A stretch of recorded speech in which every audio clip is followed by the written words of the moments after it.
Atrial fibrillation is an irregular heartbeat of the top chamber of the heart, of the atrium, and it affects millions of people throughout the world, and it's a cause of stroke and heart attacks and a lot of symptoms that cause patients with A-fib to either feel fatigued, they can have chronic fatigue from that, they can feel palpitations that are very disturbing for the patients, and it can disrupt their normal lifestyle in that when they do have bouts of atrial fibrillation, they have to go to the hospital, the emergency room, they have to be anticoagulated or cardioverted, which means have the heart resynchronized back into sinus rhythm. So for patients that are affected with atrial fibrillation, it can be life-altering if they're very active, younger patients, or patients who can't be on medications for whatever reason. Either they have an allergy to the medication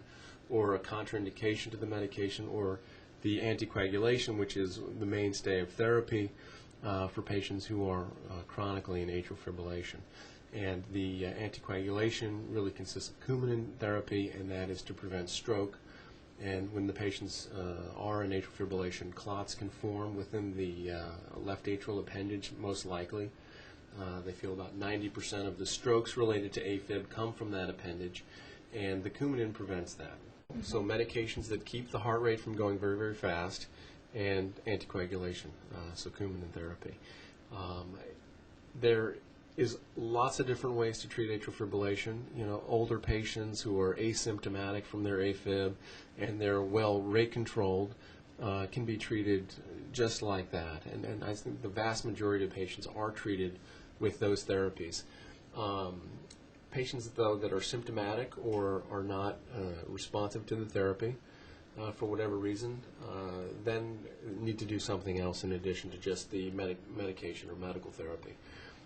There's a whole range of treatments from cardioversion or resynchronization of the heart rhythm, and the electrophysiologists, the EP cardiologists, have gotten adept at ablating the focus of atrial fibrillation within the heart.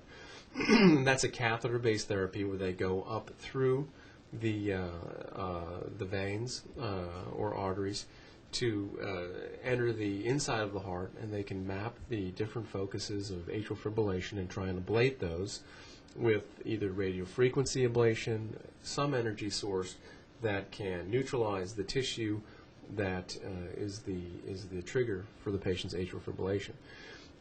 Recently, we've added surgical therapy to the treatment of atrial fibrillation. There's been many iterations of surgical therapy over the years, but most recently, a very exciting procedure has been developed around new technology to do those ablation procedures on the heart with a beating heart without using the heart-lung machine or doing a major incision that are very, very effective at reestablishing sinus rhythm for those patients. So much more effective than catheter-based approaches, which may be 50% successful. Surgery for well-selected patients can be 80, 90+% successful in restoring sinus rhythm, alleviating those symptoms, getting the patients off their medications, and at the same time we remove that portion of the heart, the left atrial appendage, where clots can form. And I think that's a major advantage of the surgical therapy, and the fact now that we can do the operation, the standard operation, through now very, very small keyhole incisions in both chests under anesthesia has really changed the way we're looking at using surgery to treat atrial fibrillation. The patients stay 1 or 2 days in the hospital. The recoveries have been remarkably shorter and much more well tolerated by the patients. So before, we used to either have to open the chest to do the operations through a sternotomy or large thoracotomies, and now we're able to do it through very, very small incisions, and the patients are finding that very well tolerated. Minimaze is sort of a generic term that people have used to talk to atrial fibrillation surgery. The name maze procedure really originated back with the cut and sew surgical maze procedures done on the heart-lung machine by Dr. Cox where they would actually create a maze pattern of the left atrium and right atrium of the heart by cutting it up into a maze and re-sewing it all back together. So you can see how that operation was a very, very large operation, took a long time, was difficult to do, there was a lot of blood loss and complications associated with that maze, creation of that maze out of that heart. So everywhere we cut, where the heart grew back together and scarred, would create that line of block. And we're now able to create those lines of block in that same tissue without physically dividing the tissue. By placing these energy sources across that tissue while the heart is still beating, we can accomplish the same operation. Mini-maze was given to the operations where we were trying to make the operation smaller. Now we like to call it bilateral thoracoscopic pulmonary vein isolation with ligation of left atrial appendage. It's more anatomic and specific, and speaks specifically to the procedure we're referencing, as opposed to mini-maze, which can mean anything. Any combination of maze patterns that are placed on the heart could be described as a maze, but you wouldn't know which one or what the patient had, so it's very nonspecific. It does lead to a lot of ambiguity as to what's going on, so we like to use the other name for it.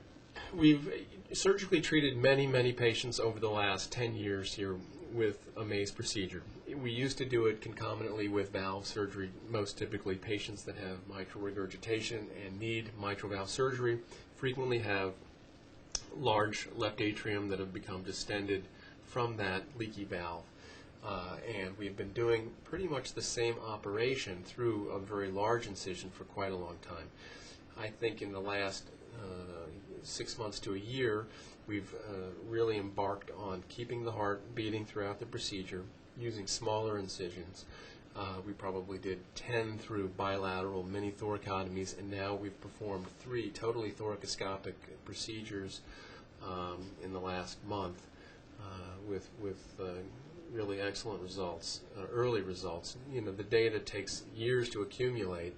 The goal is really to have reestablished sinus rhythm at 6 months from the surgery. So patients can have the procedure, still be in atrial fibrillation, even when they leave the hospital. Fortunately, ours have been in sinus rhythm, but that's not considered a failure of the procedure until the patient is 6 months out.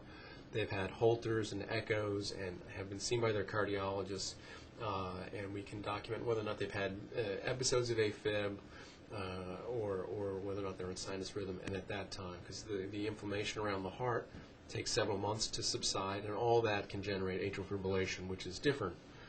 It's more just related to the procedure itself, not to their pre-existing condition of A-fib. So it does take quite a few months to figure out which patients are going to be successfully treated with the procedure and then can be slowly taken off of medications. At that point, once we've established that it's safe to do so, you'd never want to stop those medications before you really knew that they were not going to flip back in and out of AFib, because that's when the strokes can occur. It's very exciting. You know, we're constantly learning about it. There are teams, really, several throughout the country, a few in Europe, that are all sharing information and techniques. It's still going to really develop over the next 6 months to a year, but we're happy to be off to a very good start and with good results here at St. V's, and it's something we're looking towards as a really great operation we can offer our patients with AFib. So it's been exciting so far.